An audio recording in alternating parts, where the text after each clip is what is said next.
बहुत शुक्रिया, thank you so much AV brothers. बातचीत के लिए बहुत बहुत शुक्रिया। और जो तमाम सारे लोग आज मौजूद हैं उनका भी बहुत बहुत शुक्रिया। मुझे मालूम है बहुत सारे लोगों का घर पे मन नहीं लगता है और यही मन लगता है। हाँ सही पकड़ा मैंने, बिल्कुल सही, बिल्कुल। नहीं नहीं नहीं, आपको नहीं कह रहा था, आप तो बहुत अच्छे आदमी हैं। मैंने तो यूं ही कह दिया। क्या क्या क्या क्या क्या क्या जी? आपका खिंचाव ऐसे कि हम भागे चले आते हैं। एक बात, मैं हमेशा आपको टीवी पे देखता था, इतने सुंदर नहीं लगते थे, आज तो बड़ी यंग लग रहे हैं। कोई ना कोई बहुत जरूरी है। हाँ अच्छा, बहुत अच्छी बात है, बहुत बहुत शुक्रिया, थैंक यू सो मच।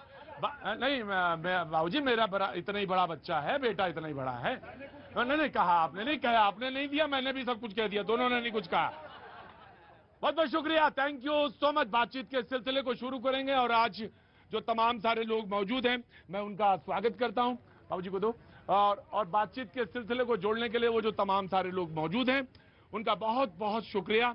यातायात जन जागरूकता अभियान, बहुत बहुत शुक्रिया। विनोद पाठक जी।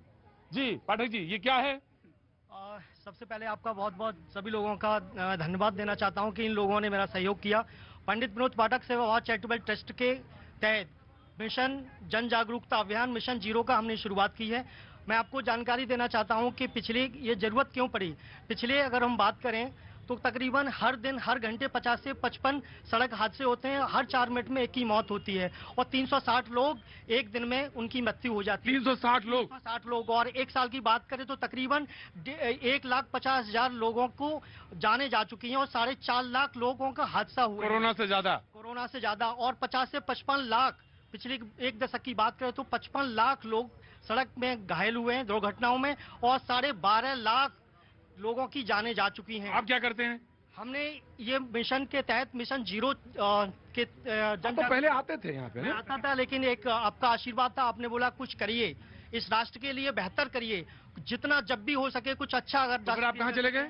तो हमने फिर सोचा कि आपके एक जो प्रेरणा मिली यहाँ पर आके सभी लोगों के, हमने देखा कि कुछ ना कुछ अपने लिए करना चाहिए, अपने साथ साथ देश को करना चाहिए। बहुत अच्छा आप कर रहे हैं, बहुत बहुत शुक्रिया। और पंडित विनोद पाठक सेवा भाव और ये जो सड़क दुर्घटना और सड़क के ऊपर आप काम कर रहे हैं यातायात को, जी क्या? मैं चाहता हूं कि जितने भी हमारे पैनलिस्ट हैं, मेरी आज उनसे हम्बल रिक्वेस्ट है, मैं इसी वजह से आया हूं और आपसे भी है, पूरी न्यूज़ टीम की टीम से भी है कि अपने ट्विटर हैंडल पे, फेसबुक पे मिशन जीरो चलाएं। अवश्य मैं कहता हूं ये मेरी। पाठक जी क्या नाम है आपका? मेरा नाम विवेक पाठक है। पाठक जी काम पे दिमाग लगाओ, ट्विटर पे और फेसबुक पर, और इस पर नहीं, इस पर रखो, पहले जागरूकता मैं करूंगा और बाकी डिजिटल प्लेटफॉर्म पे ज्यादा नहीं, अपना ये काम करते रहो, बाकी सब काम होगा। जब अच्छा काम करोगे तो होगा। तुम्हारा दिमाग सोच रहे दूर जा रहा, भटक रहा, उधर ही लगाओ पहले, ये हमने बोला होगा। नमस्ते, कहाँ से हैं आप? आगे आइए। कहाँ से हैं आप? पंजाब से। हाँ मुझे अच्छा लगा देख के आपको, कुछ तो मैंने पूछा आपसे कि आपको पूछना चाहिए। पंजाब से कहाँ से? रुकिए भाई साहब, न्यूज़ 18 तो किसको घर पे बता रहे हैं, कहीं घर के बाहर बता रहे हैं? अगर घर के बाहर बता रहे हैं तो बता लीजिए, और घर में बता रहे तो आप चुपचाप रहिए। तो कैसे आना हुआ इधर? मैं यहाँ पे आर्टिस्ट हूँ। आर्टिस्ट हैं? अच्छा, किस फॉर्म में हैं आप? मेकअप आर्टिस्ट हूँ। मेकअप आर्टिस्ट, वाह वाह, तो आप मेरी फील्ड के हैं, क्या बात है, बहुत बहुत शुक्रिया, बहुत स्वागत करते हैं आपका। मैं स्वागत करता हूँ, अंदर आइए आप। मेकअप आर्टिस्ट है, आर्टिस्ट तो, और ये बड़े जबरदस्त आर्टिस्ट हैं। और पाठक जी, ये जागरूकता का अभियान लगा रहना चाहिए, और ज्यादा उधर नहीं कि प्रचार हो जाए, प्रसार हो जाए, पता चला मुद्दा पीछे रह गया, पाठक जी आगे हो गए, है ना? आइए यहाँ बैठा लिया बाबूजी को, इनको बैठाइए, मेकअप आर्टिस्ट हैं, इनको बैठा लिया, इनका स्वागत करिए, बहुत बहुत शुक्रिया। तो मेकअप आर्टिस्ट हैं, कितने सालों से इस इंडस्ट्री में हैं? मैं 5 साल से इंडस्ट्री में। और अभी पिछले 2-3 साल कैसे बीते हैं आपके? ठीक था, बस काम बंद था, बस थोड़ा काम बंद था, मुझे मालूम है। और ये कोरोना के समय में मेकअप आर्टिस्टों ने, बहुत सारे लोगों ने मुझे फोन किया, ड्रामा थिएटर के बहुत सारे लोग जो थे परेशान भी थे, लेकिन अब चीजें धीरे धीरे बेहतर होंगी, उम्मीद करता हूं। एक इनको मास्क दीजिए और इनको बैठा लियो, पानी पिलाइए। बहुत बहुत शुक्रिया, थैंक यू सो मच। आज का मुद्दा जो है, मैं सीधे मुद्दे पे आता हूं, और मुद्दा वो है, बीजेपी ने कहा मेरे 8 साल पूरे। रुकिए, नौकरी जिस दिन देंगे 4 लोगों को उसी दिन बात करूंगा, इससे पहले। हाँ आज लाइन हाजिर रहिए वहां पे, आज बात नहीं करेंगे। बीजेपी ने कहा कि 8 साल बेमिसाल, 8 साल बेमिसाल। कांग्रेस ने कहा 8 साल 8 छल, भाजपा सरकार विफल। आज का मुद्दा यही है, बहुत साफ है, और ऑफ कोर्स बीजेपी के प्रवक्ता से मैं शुरुआत करूंगा।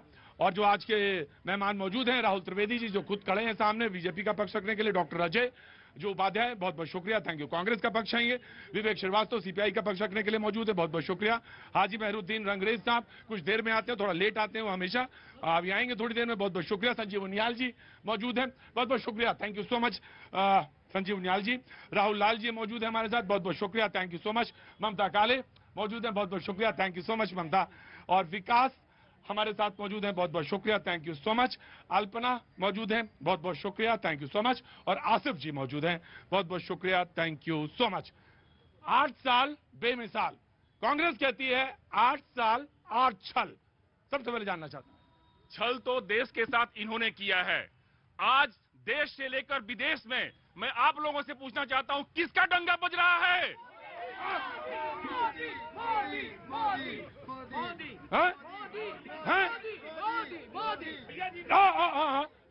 मैं इन लोगों से पूछना चाहता हूं, आप लोगों से पूछना चाहता हूं, देश में पहली बार 35 करोड़ लोगों का जनधन योजना, खाता योजना किसने खोल कर दिया?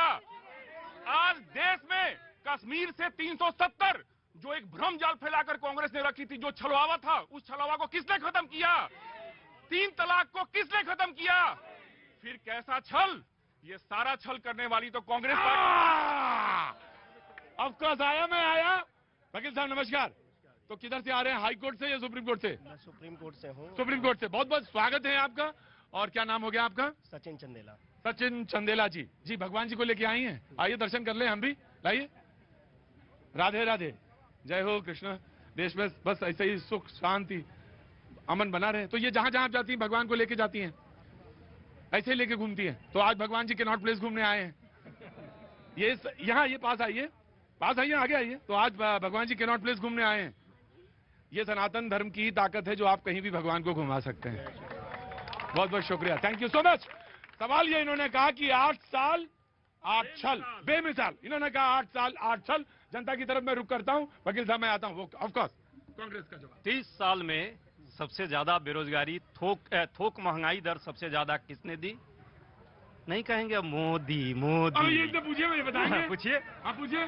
45 साल में सबसे ज्यादा, 45 साल में सबसे ज्यादा बेरोजगारी, युवाओं का बेरोजगार, सबसे ज्यादा बेरोजगार कौन किया?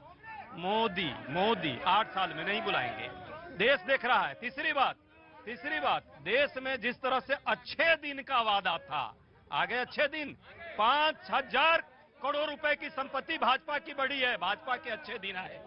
2 से 3 धरा सेठों की संपत्ति प्रतिरोज 1000 पड़ी है, उनके अच्छे दिन आए। 142 करोड़, 142 लोगों की संपत्ति एक साल में कोरोना के समय 30 लाख करोड़ की बढ़ी है मोदी काल में। ये अच्छे दिन 142 इनके करोड़पति मित्रों की आई। आगे देखिएगा, आगे देखिएगा। जी हाँ जी, इनकी जो कांग्रेस के प्रवक्ता बोल रहे हैं कांग्रेस ने देश को लूटा, ये भी झूठ बोल रहे हैं। सर इनसे ये पूछो कि इन्हें सिर्फ मोदी जी की बुराइयां दिखाई देती हैं। आज हमारे देश में राफेल के पुर्जे खुद बनते हैं, कच्चा पेट्रोल हमारे यहाँ आता था, आज हम खुद अपने यहाँ पका के दूसरे देश को देते हैं। ये मानवाधिकार की बात करते हैं, मानवाधिकार को उनको पता ही नहीं कि मानवाधिकार होता क्या है। बात है। मैं ऑफकोर्स आया 1 बाय 1। 8 साल बेमिसाल।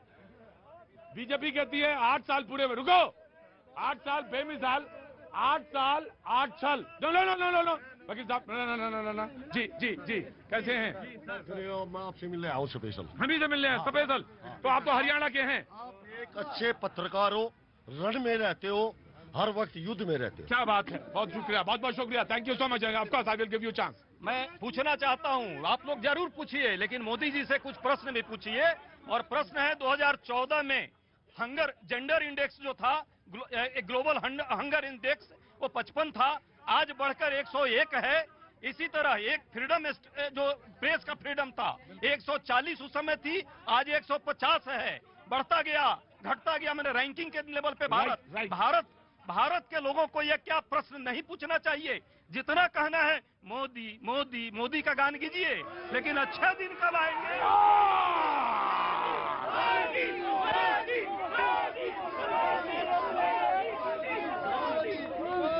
देखिए देखिए, कुछ विपक्ष जब मजबूत हो, विपक्ष जब सवाल पूछे, स्वागत करना चाहिए। ये डेमोक्रेसी की, ये जनतंत्र की, प्रजातंत्र की ताकत है। Of course, now the debate is open, now the debate is open, now the debate में आ रहा हूं ना।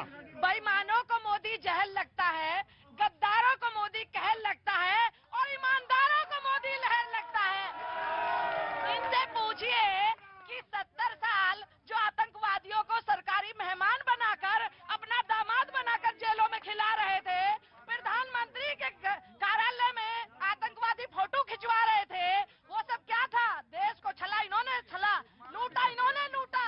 ऑफ कोर्स, बिल्कुल। 10 सेकंड देंगे। यासीन मलिक की बात करते हैं। अब वाजपेयी जी चाय पर बुलाते थे प्रधानमंत्री निवास में, क्या उनको गाली दे रही हैं? ये मोदी जी सारे अलगवादियों को बुलाया, क्या वो अलग है? और जहां तक विकास की बात है, मैं ये भी पूछना चाहता हूं कि कर्ज 65-70 साल में सारी सरकारों ने देश में मात्र 55 लाख करोड़ का कर्ज लिया था। आज 80 लाख करोड़ सिर्फ 8 साल में कर्ज इन्होंने बढ़ाया। 1,35,000 करोड़ का कर्ज इस देश पर हुआ, हर नागरिक पर, प्रतीक जी आप पर भी 1 लाख रुपए का कर्ज है। ये मोदी जी है। आज भारत का फॉरेस्ट रिजर्व $350 मिलियन से ज्यादा का है। आज भारत का जो औद्योगिक विकास है, औद्योगिक विकास 11% से ज्यादा है।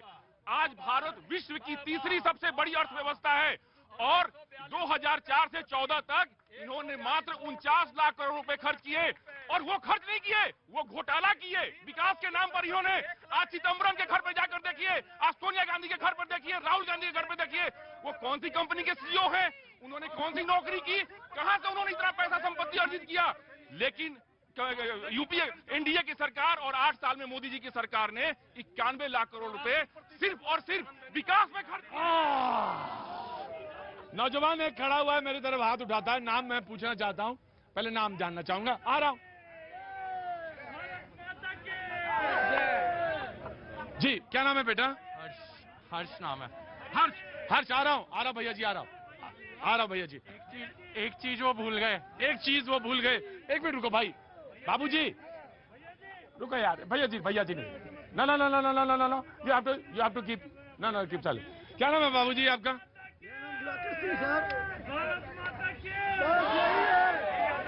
यही आता है इनको भारत माता की जय बोलने के लिए।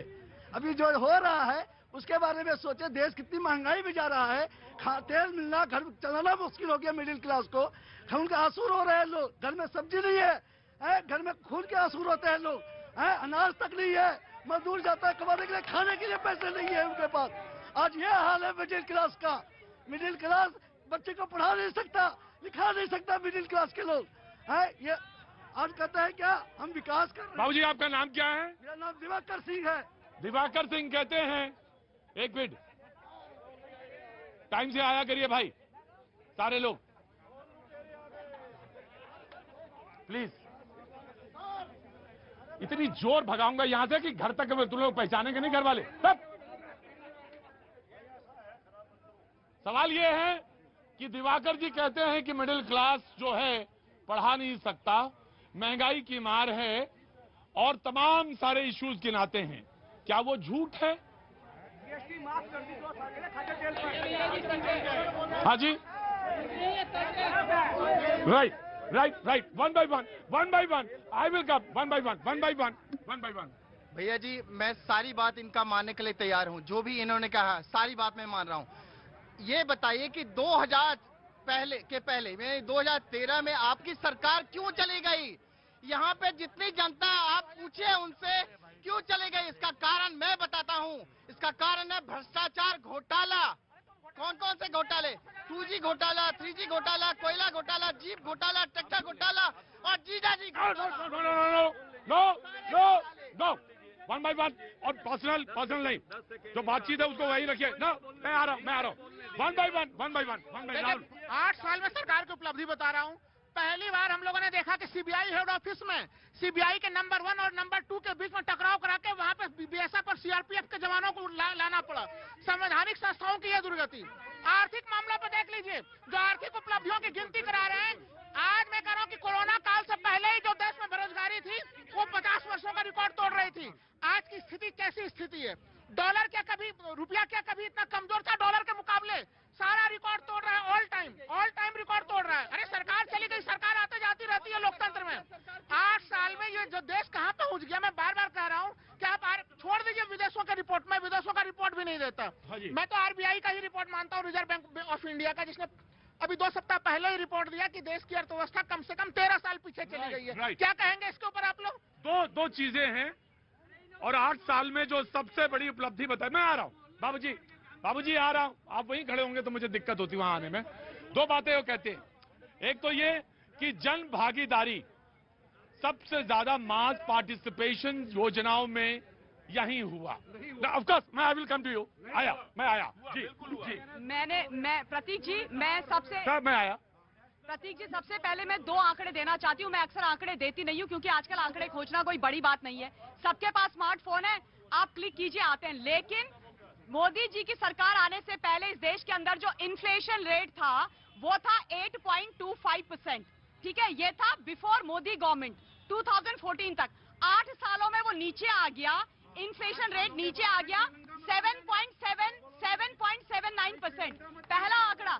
दूसरा आंकड़ा बता देती हूँ कि मोदी जी सरकार से पहले 2004 से 2014 तक जो विकास पर यूपीए की सरकार ने पैसा खर्च किया वो करीबन 49 लाख करोड़ किया, और हमारी सरकार ने, यानी कि आज की सरकार ने, भारत की सरकार ने मोर देन 91 लाख करोड़ खर्च किया। अब थोड़ा सा समय, मैंने 2 लाइनें लिखी है यहाँ आते आते मैं पढ़ना चाहती हूँ कि 70 साल पर 8 साल भारी, 70 साल पर 8 साल भारी, क्योंकि मोदी जी ने परिवार की नहीं बल्कि देश की कमान है संभाली।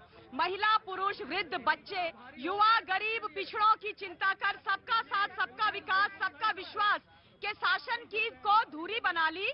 आयुष्मान भारत योजना 5 लाख का बीमा, PM उज्ज्वला योजना 8 करोड़ परिवारों का देना, गरीबों को जनधन योजना से जोड़कर सीधे खातों में पैसे भेजना, स्वच्छ भारत अभियान से महिलाओं के लिए इज्जत घर बनाना, PM किसान सम्मान निधि देना 8 साल में ही देखा है, कभी नहीं देखा। राइट। सबसे पहली बात सरकारी बैंकों को बेचा जा रहा है। सरकारी बैंकों के पैसे को बड़े बड़े पूंजीपतियों को लोन के रूप में दिया गया। बैंकों के मर्जर किए जा रहे हैं, बेचेंगे प्राइवेट हाथों में। LIC के पैसे को पहली बार छेड़ा गया, रिजर्व बैंक ऑफ इंडिया के रिजर्व्स को पहली बार छेड़ा गया, आर्मी के सरप्लस लैंड को बेचा जाएगा, रेलवे को बेचा गया, एयरपोर्ट अथॉरिटी को बेचा गया। और अगर आंख पब्लिक ने नहीं खोली, अगले श्रीलंका हो। अगर आंख हमने नहीं खोली, सरकार नहीं जागी, मोदी साहब ने कदम नहीं उठाए, तो हम अगले श्रीलंका हैं। भैया जी, मैं पूछना चाहता हूं, ये भूल गए कि इस देश में पहली ही बार 2 साल के लिए कोरोना जैसी महामारी भी आई, जिसमें 80 करोड़ लोगों को मुफ्त राशन दिया गया, सारी अर्थव्यवस्था बंद रही, देश की सारी योजनाएं चलती रही। ये क्यों भूल गए कि 2 साल के कोरोना के बाद रसिया और यूक्रेन वार जो स्टार्ट हुआ, उसके कारण पूरे देश में, पूरे विश्व में ग्लोबल मंदी आई हुई है, इसके बाद भी देश जो है आज मोदी जी जैसे नेता है। राइट। मैं 2 बातें प्रतीक कहना चाहता हूं। इन सब फिगर्स और डाटा के साथ लोग बोर हो चुके हैं, परंतु 3 बातें, क्या ये चेतना, नव चेतना, इन्वेंशन, स्टार्टअप ये बच्चों में नजर आई कभी आपको? इन बूढ़ों में नजर आई आपको? ये जो करवट ली, जो अंगड़ाई ली, सोया हिंदुस्तान जगा। याचना नहीं, अब इन्वेंशन होगा। याचना नहीं, अब इन्वेंशन होगा। काम बड़ा सशक्त होगा। इस भावना के साथ आज सारे लोग आपके साथ जुड़े हुए हैं, और ये देश वो दिन दूर नहीं जब दोबारा से विश्व गुरु की तरफ बढ़ जाएगा। तो सवाल ये है, मैं आ रहा हूं। क्या नाम है तुम्हारा? मेरा नाम पवन कुमार सिंह। बोलिए सर। हाँ, नीचे रखो। क्या काम करते हो बेटा? सर जी, मैं एक सिपाही हूँ और मैं वर्तमान पढ़ाई कर रहा हूँ। वर्तमान में पढ़ाई कर रहे हो? सिपाही हैं जी? एक मिनट। सिपाही हैं कहाँ पे? मैं यहीं पे बवाना में पोस्टिंग हूँ। बवाना में? तो दिल्ली पुलिस में या? नहीं सर, मैं वर्तमान में स्टूडेंट हूँ, छुट्टी पे हूँ। पुलिस क्या मतलब फिर? वर्तमान में CRPF का जवान हो। ये कहो ना, सेंट्रल फोर्सेज में हो। तो बोलना चाहोगे? जी सर जी। जरूरी है बोलना? जी हाँ। अच्छा तो बोलो फिर, मैं तुमसे पूछ रहा हूँ क्योंकि अभी नौकरी में हो। मैं अपना जी। कुछ मुद्दा रखना चाहता हूँ आदरणीय प्राइम मिनिस्टर के समक्ष। ठीक है बेटा। सर जी, मेरा एक रिक्वेस्ट है आदरणीय प्राइम मिनिस्टर के समक्ष, पैरा मिलिट्री और मिलिट्री इसका समकक्ष एक पे commission, one rank, one pension और पेंशन पैरा मिलिट्री को एक किया जाए और जवानों को 100 दिन का छुट्टी दिया जाए। आदरणीय अमित शाह साहब से भी मेरा रिक्वेस्ट है, सभी जनता के समक्ष से, मिलिट्री के जवानों को, पैरा मिलिट्री चाहे इंडियन एयरफोर्स हो, नेवी हो, चाहे हम पैरा मिलिट्री के श्रीनगर में जो ड्यूटी कर रहे हैं, हमारा जवान शहीद होता है, उन सबको एक किया जाए। यही मैं पैरा मिलिट्री फोर्सेस की। ठीक है पवन जी, वास्तव में तुम फोर्स में हो? अच्छा ठीक है, मुझे कोई दोबारा सवाल पूछने की जरूरत नहीं है। अगर आप कह रहे हैं आप हैं तो मैं मान लेता हूं आप हैं, लेकिन आपने जो मुद्दा उठाया कि पैरा मिलिट्री फोर्सेस को भी उतनी ही सुविधा दी जाए जितनी मिलिट्री के लोगों को मिलती हैं, और उनके भी सैलरीज को लेकर उनके भी बहुत सारे मुद्दे हैं, जिसे मुझे मालूम है शहीद का भी एक मुद्दा है, उसमें बड़ा मुद्दा है। लेकिन आज जो बातचीत हो रही है वो 8 साल बेमिसाल, 8 साल 8 छल, यानी कांग्रेस कहती है 8 साल 8 छल और बीजेपी कहती है 8 साल बेमिसाल। आज ही के दिन प्रधानमंत्री यानी बीजेपी की सरकार ने आज ही शपथ ली थी, उनके 8 साल पूरे होते हैं और उसी पे हम बातचीत के सिलसिले को जोड़ रहे हैं। जी दया, राइट सर, सीधे सीधे बात कहेंगे। कांग्रेस के शासन काल में विकास की गति चाहे धीमी रही हो, जो भी रही हो, उस पर कमेंट किया जा सकता है, उस पर उंगली उठाई जा सकती है। आज एक चीज देखने को मिलता है 8 साल में सर, एक सबसे बड़ी कमी मुझे नजर आई। एक पहले तो बताओ कि उपलब्धि क्या है। मैं तुमसे उपलब्धि पूछता हूँ, हम तुमसे उपलब्धि पूछते हैं। सर हमने डिस्टर्ब तो नहीं किया बोलते बोलते? नहीं। उपलब्धि इस बात की है सर कि जो आज तक लोगों के आस्थाओं के ऊपर जो चहलकदमी की गई थी, आज लोगों की आस्था जो है सामने जागृत हो गई है और वह कहीं से न कहीं से जो नीचे दबा हुआ था वह फूट के देश के सामने आया है कि लोग आज कहते हैं कि नून रोटी खाएंगे, 1000 रुपया लीटर पेट्रोल भरवाएंगे, लेकिन भारतीय जनता पार्टी के साथ रहेंगे। लेकिन इसके साथ सर एक बात पर विचार करना सभी लोगों को जरूरी है। मैं देश के लोगों को कहना चाहता हूं और सरकार से कहना चाहता हूं, सिर्फ मोदी जी और अमित शाह जी से देश नहीं चल सकता। इसके साथ साथ रोड मिनिस्टर को भी सामने आना चाहिए, उद्योग मिनिस्टर को भी सामने आना चाहिए, शिक्षा मिनिस्टर। राइट। हाँ, क्या नाम है साहब? मेरा नरेश कुमार जी, नरेश कुमार जी। ऐसा है, ये कह रहे हैं रोड बहुत ज्यादा बन रहे हैं। रोड बहुत ज्यादा बन रहे हैं। एक बात, हमारे हरियाणा में 4-6 हाईवे निकले हैं। हाँ जी। और मैं 28 साल रेल में चला हूँ। 28 साल रेल में चला हूँ। ये भाई साहब क्या नाम है, ये कह रहे हैं रेल बेच दी। उस टाइम एक रेल चलती थी 5:20 पे और वो दिल्ली से चलती थी 6:20 पे, 1.5 घंटा लेट है। आज बिल्कुल राइट टाइम चली है रेल, बिल्कुल राइट। आप जाओ।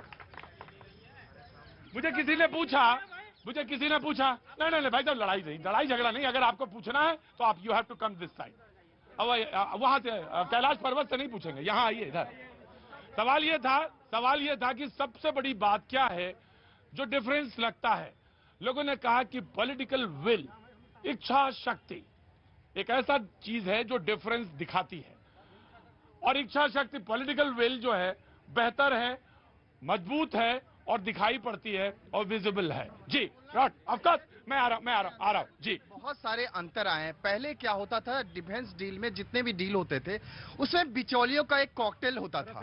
आप आज के समय में सारे बिचौलियों को हटा दिया गया। उसके बाद आते हैं विकास की बात करते हैं। विकास, पहले राजमार्ग बनते थे मात्र 12 किलोमीटर प्रतिदिन के हिसाब से, आज 37 किलोमीटर। पहले 50,000 किलोमीटर राजमार्ग बनाए गए थे, आज 83,000 किलोमीटर से ज्यादा राजमार्ग बनाए गए हैं, लाख किलोमीटर से ज्यादा। ये सारे बदलाव हैं। फिर शिक्षा की बात करते हैं। पहले के शिक्षा में क्या हमें पढ़ाया जाता था, सिर्फ वही घिसा पिटा, बाबर, अकबर, हुमायूं, जितने लुटेरे थे, जितने आताई थे। आज प्रहलाद के बारे में पढ़ाया जाता है हमें, आज तेग सिंह बहादुर के बारे में, गुरु नानक। आज हमने सोचा था मैंने सोचा था कि आज कम से कम बाबूजी, मैंने सोचा था आज के दिन कम से कम आज के दिन डिबेट उधर नहीं पड़ेगी। लेकिन महारथी हो आप भाई, बोल दिया जी जनाब। मैं डिबेट के सारे दो, आसिफ ने नहीं बोला है और इधर रंगदेव साहब ने नहीं बोला। मैं बीजेपी के प्रवक्ता भाई से पूछना चाहूंगा। 8 साल बेमिसाल, 8 साल कांग्रेस के। मैं बता रहा हूँ, इनके मैनिफेस्टो में लिखा था 100 स्मार्ट सिटी। कहाँ है स्मार्ट सिटी? सब वादे झूठे, 100 एम्स सब झूठे। कहाँ है गंगा सफाई? कहाँ गंगा के नाम पे सफाई? गंगा जी ने बुलाया है और गंगा आज तक साफ नहीं हुई। बताइए, पूछे इनसे। और मैं पूछना चाहता हूँ, महंगाई इतनी क्यों है देश में? महंगाई इस देश में इतनी क्यों है? ये अपना मैनिफेस्टो पे बात नहीं करेंगे, ये करेंगे हिंदू मुसलमान। ये क्या करेंगे? ये मैनिफेस्टो पे बात नहीं कर सकते, ये करेंगे हिंदू मुसलमान, शमशान कब्रिस्तान। अभी मेरे भाई कह रहे थे हमने 370 हटा दिया। अरे हमें 370 से कुछ नहीं, हमें रोजगार चाहिए, हमें रोजगार चाहिए। इनको 370 से कुछ नहीं, इसलिए नहीं चाहिए कि इन्हें कश्मीर में दंगा फैलाना था, कश्मीरी पंडितों को वहां से भगाना था, इसलिए इन्हें नहीं चाहिए। वो चीजें खत्म हो गई। आज जैसे राम मंदिर बना है, बोलते बोल गए। देखिए, इन्होंने सीधा बोला कि इनको धर्म से, धार्मिक उन्माद से मतलब नहीं, 370 हटा नहीं हटा इनको मतलब नहीं।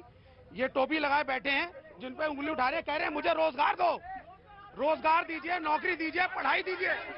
अरे भैया, ये देखिए कम्युनिस्टों का काम कि टोपी लगा के बैठे हैं। क्या टोपी से क्या मतलब है तुम्हारा? टोपी से क्या मतलब है? इस देश को डिवाइड करने से मतलब क्या है?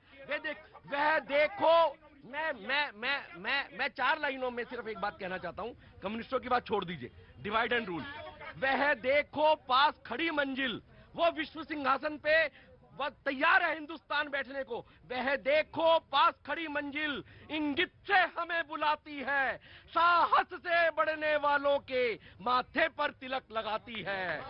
साधना व्यर्थ, प्रतीक जी, साधना व्यर्थ न कभी जाती, बढ़कर ही मंजिल मिल पाती। फिर क्या बदली क्या घाम है, बढ़ना ही अपना काम है। क्या बात है जी। आया देखिए, टोपी इसलिए बोला क्योंकि आज टोपी वालों को घेरने का एक फैशन बनाया हुआ है, तो टोपी वालों को घेरिए मत। टोपी कौन आ रही है?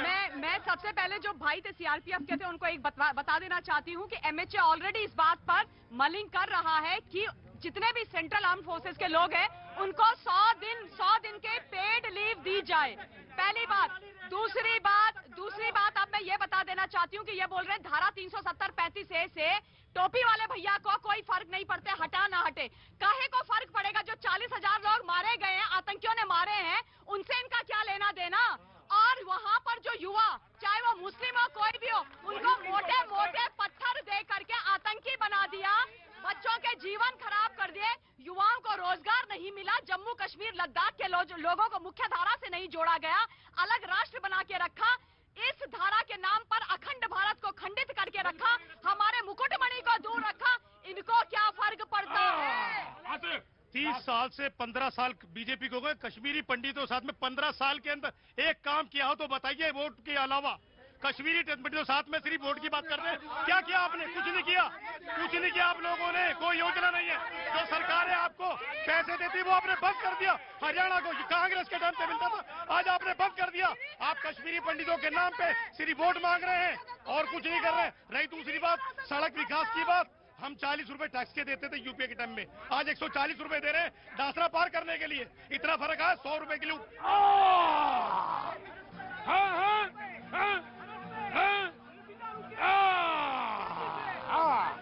वक्त जोड़ दे ब्रेक के बाद में जनता करती मन की बाशनी,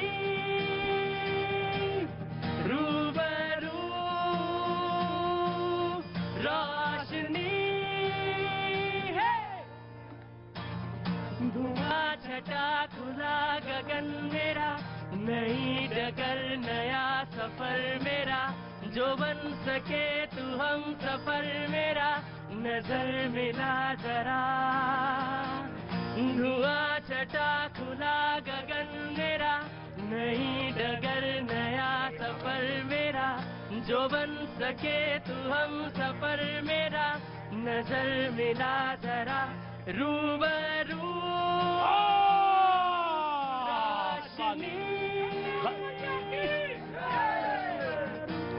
भैया जी कहेंगे लाइन में आपका एक बार फिर स्वागत है। बातचीत के सिलसिले को जोड़ने के लिए एक बार फिर से मैं हाजिर हूँ। बहुत बहुत स्वागत है आपका। आपने तो बहुत अच्छी अंगूठी पहनी है, डायमंड है क्या? डायमंड नहीं है? अच्छा तो कोई बात नहीं, आजकल जमाना ही यही चल रहा है, कुछ पहनो, कुछ दिखाओ, कुछ बताओ। बहुत बहुत शुक्रिया। क्या नाम है आपका? माहिन। माहिन। और आपका? आयत। आयत। तो आयत कहाँ से आए हैं आप लोग कहाँ से आए हैं? कहाँ से आए? आजाद मार्केट। आजाद मार्केट। आपका नाम क्या है?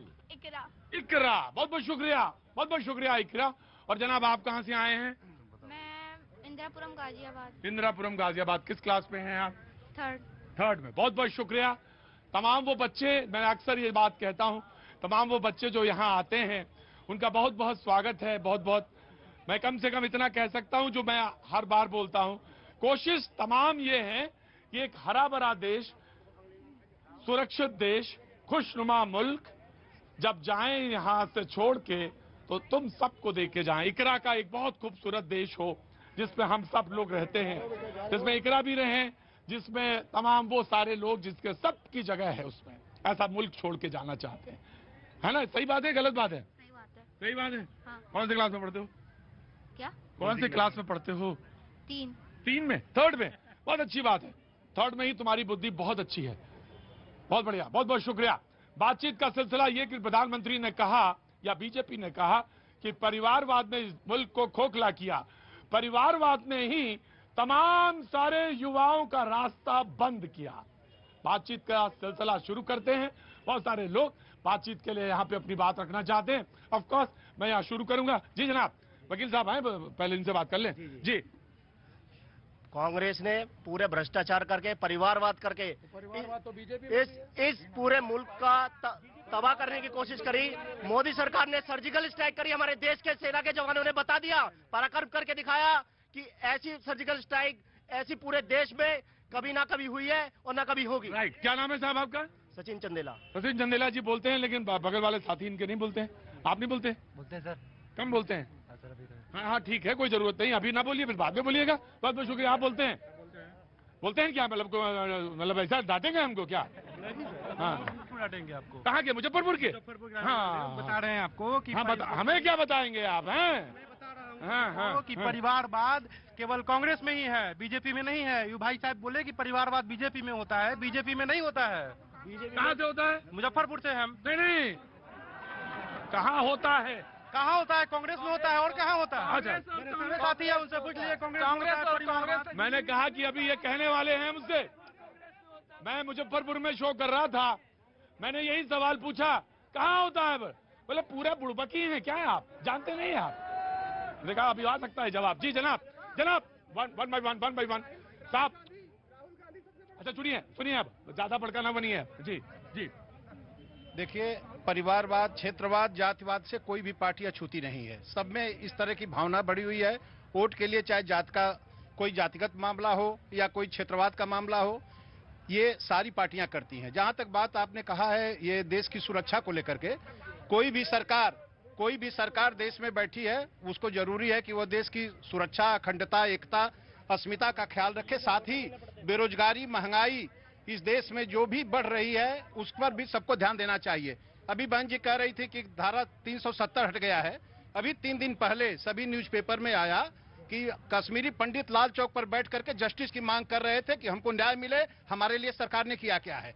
अभी उत्तर प्रदेश का एक ताजा प्रकरण बता रहा हूं कि लोकसभा चुनाव के पहले वहां पे एक सरकार ने आदेश जारी किया कि जिन लोगों ने भी गलत तरीके से कार्ड बनवा लिए हैं वो राशन कार्ड वापस किए जाएं। इस देश में 60,000 3 दिन के अंदर राशन कार्ड वापस हुए। और जब सरकार ने देखा कि इसको लेकर के विद्रोह हो रहा है, तुरंत तीसरे दिन हुआ कि सरकार द्वारा इस तरह का कोई भी आदेश जारी नहीं किया गया है। तो सरकार अपने फैसले से पलटने में, अपने फैसलों को लागू करने में, तो मैं हाँ जी, यह सरकार, यह जिलाधिकारी द्वारा दिया गया आदेश था। जांच हुई, पूरे प्रदेश में 60,000 कार्ड वापस हुए। Right sir, right sir, right जी। वो र्यूमर थी, एक मिनट वकील साहब जी, फैलाई गई थी हाँ जी? वो फैलाई गई थी अफवाह, राशन कार्ड वाली। हाँ, राशन कार्ड वाली। अच्छा। और लोग डर डर के उसको वापस करने लग गए। अच्छा हाँ, लेकिन ऐसी कोई नहीं थी, कोई आदेश नहीं आया, कोई नहीं आया। व्हाट्सएप पे आया हुआ है, सोशल मीडिया पे आया हुआ है। अच्छा। और आपको एक और बात बता दूं, हाँ जी, कि मोदी जी 2024 में भी आएंगे और उसके बाद में भी आएंगे, लेकिन वो बाद में फिर अपने आप ही रिजाइन करके चले जाएंगे और योगी जी आएंगे। मोदी जी आएंगे 24 में और उसके बाद अपने आप ही चले जाएंगे रिजाइन करके, और 29 में योगी जी आएंगे। जी जी, वन बाई वन। देखिए वो यहाँ पे सिर्फ 24 का भी बता रहे हैं और 29 का भी। अब आप सोचिए, मुझे नहीं मालूम। मैं देश के भविष्यवक्ताओं को मैं जरूर कहूंगा, उनको उनके दिल के खुशी के लिए, लेकिन जरा योगी जी से और मोदी जी से दोनों से पूछिए, ये 80-20 का लफड़ा बंद करके अभी 30 मार्च 2022 को गृह राज्य मंत्री ने संसद के पटल पर रिपोर्ट दी है और कहा है 3400 दंगे हुए हैं 5 साल में।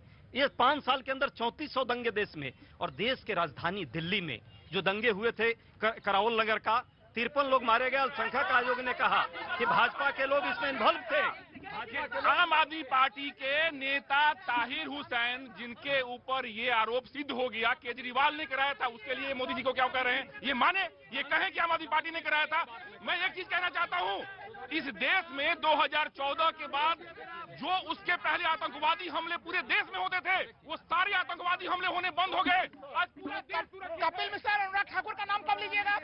वो शामिल नहीं थे। और दूसरी चीज देखिए, हमेशा कपिल मिश्रा नहीं थे शामिल। कहाँ कपिल मिश्रा थे? क्यों न्याय प्रणाली में कपिल मिश्रा का नाम क्यों नहीं आया?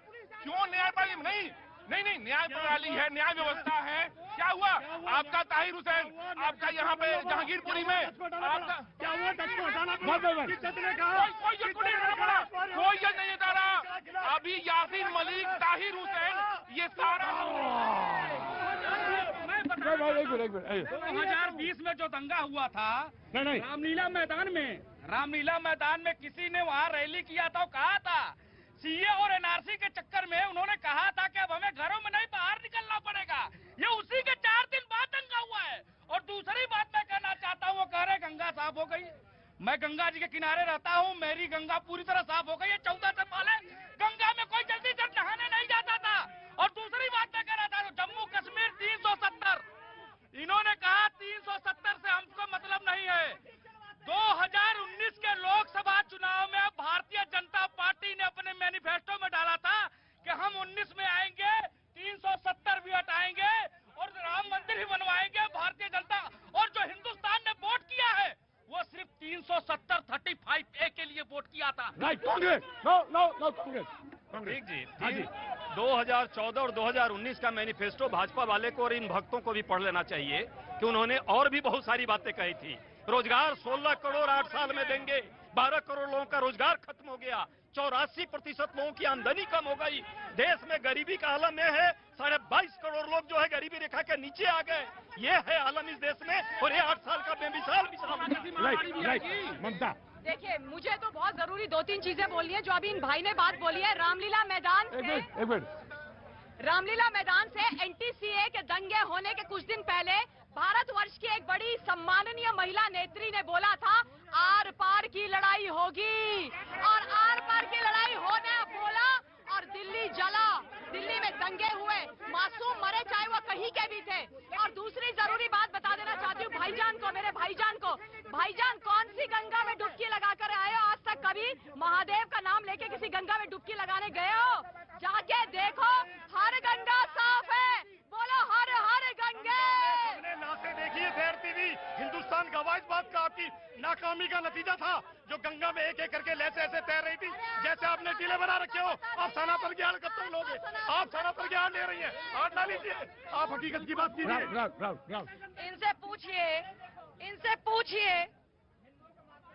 इनसे पूछिए कि जिस वक्त देश कोरोना जैसी महामारी से जूझ रहा था, ये हमारे वैज्ञानिकों की खोज पर और वैक्सीन पर सवाल उठा रहे थे।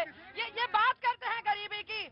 इनका शहजादा 4 करोड़ की गाड़ी में बैठकर 4000 एटीएम से निकालने जाता है।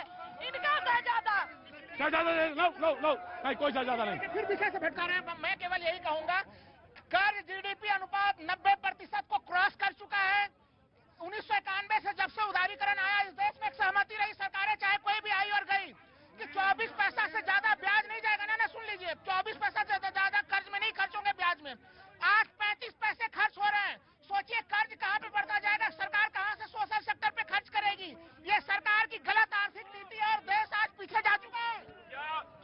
को पता था कि इस देश में 2019 के बाद 2 साल के लिए कोरोना जैसी महामारी आएगी, सारी अर्थव्यवस्था बंद हो जाएगी? क्या किसी को पता था कि 80 करोड़ जनता को मुफ्त में अनाज देना पड़ेगा?